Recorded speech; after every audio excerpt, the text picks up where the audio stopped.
बाळा आम्हाला सांग, हे पाणी गरम आहे की गार आहे?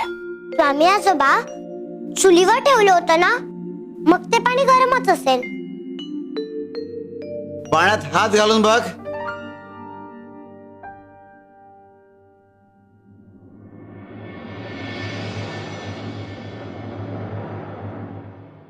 स्वामी आजोबा, हे पाणी तर गार आहे, मग मला गरम का वाटलं?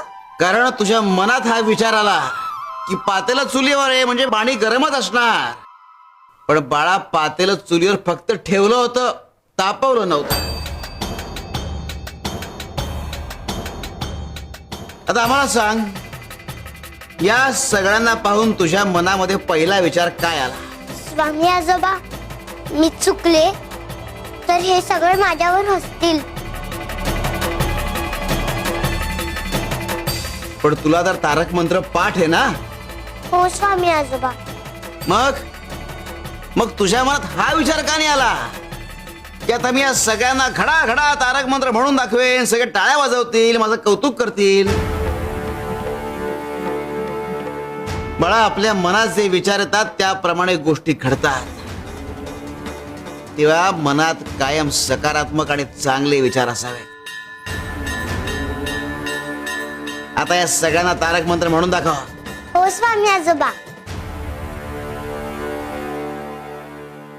निशंक हो, निर्भय हो मनारे, प्रचंड स्वामी बळ पाठीशी रे, अतर्क्य अवधूत हे स्मरणगामी, अशक्य हि शक्य करतील स्वामी.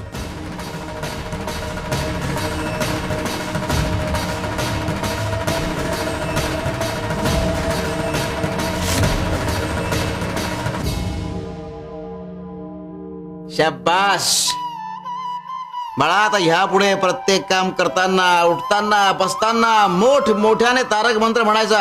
हो स्वामी आजोबा. त्या तारक मंत्रामुळे फक्त तुझाच नाही तर तुझे शब्द ज्याच्या कानावर पडतील त्या प्रत्येकाचा उद्धार होणार आहे.